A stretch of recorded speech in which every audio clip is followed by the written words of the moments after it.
Here we are going to see the topic weight and its relation between the Newton's law of gravitation.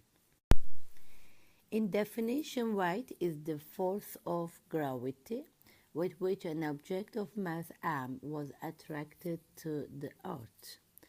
So, in previous years, we calculate weight as m times the mass times the gravitation acceleration, where we take the gravitation acceleration as 10 Newton per kilogram.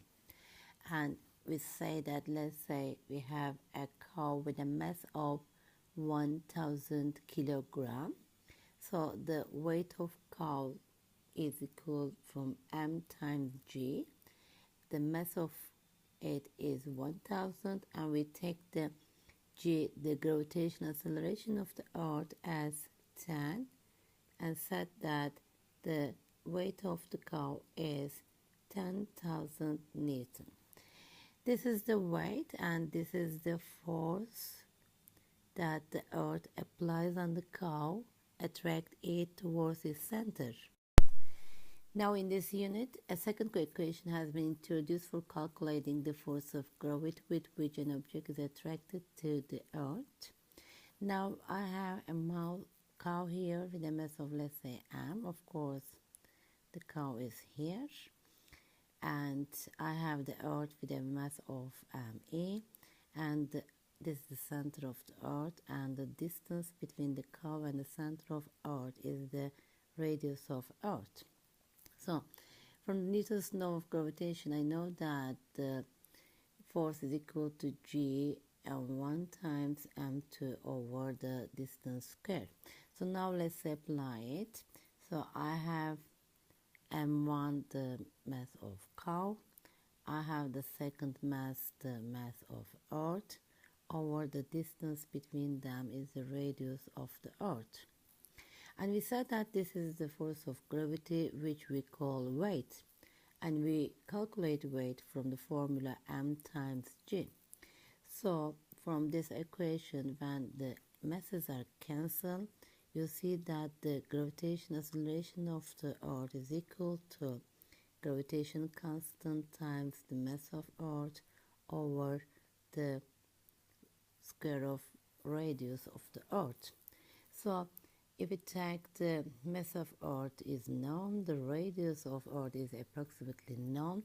So if we put these values, we find it approximately 9.8 meter per second square, which we take as 10 for easy to use. When discussing the acceleration gravity, it was mentioned that the value of g is dependent upon the location. So you have the maximum g value at the center of the earth. You see that here the distance to the center of earth is the radius. So it has the maximum value, which is equal to 10. So as you go further from the surface of the earth, the g value decreases proportional to 1 over r square. When you get inside the earth, go to the center of the earth, it decreases linearly, you see here, and gets 0 at the center of the earth. So that means that your weight is 0 at the center of the earth. Your weight is maximum at the surface of the earth, and it decreases as you go further from the surface of the earth. So from the formula, the gravitational acceleration depends on the mass of the planet and the dimension, the radius of the planet. So the larger the mass, the planet, the greater it has the gravity. You see that the earth has the gravitational acceleration with 9.81. At the sun, it has 270, Jupiter 23, and our moon approximately 1 over 6 of our earth. So when you take an object, let's say with a mass of 100 kilogram, it has a weight of 981 Newton on Earth. It has a weight of 27,000 Newton on Sun, 2,300 Newton on Jupiter, and 162 Newton on the Moon. So our weight changes, but our mass doesn't change because mass depends on the amount of matter we have.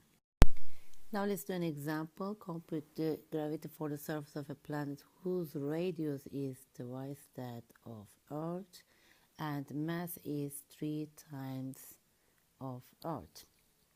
So it has a gravity which is equal to G times 3m Earth over 2r Earth square, which is equal to 3 over 4 gm Earth over radius Earth square. This value is the gravity of Earth, which is equal to 10 meters per second square. So this planet has the gravity equal to 30 over 4, which is equal to 7.5 meters per second square. Another example, compute the G for the surface of a planet who has the radius half of the Earth and mass double the Earth. So let's put the formula. The gravity of planet is equal to G times mass to me over the radius square. So I have 8 gm Earth over r Earth square. So this is equal to 10. So this planet has a gravity of 80 meters per square. Now let's review the topic. So I have the Earth, and at the surface of the Earth the gravity is equal to 10 meters per square. So when I go through the Earth to the center, the G decreases directly proportional to the radius. Let's say when I came here to the halfway of the radius, then my G will become to 5 meters per second square. If I go further, let's one more radius of Earth square. So my G value will be equal to, from the formula, gm Earth over 2r Earth square is equal to 1 over 4 of the gravity at the surface. So it will be equal to 2.5 meters per second square. So the gravity depends on the mass of the planet. As the mass of the planet increases, it increases, and the square of the radius of the planet, when you increase the dimension, the gravity decreases.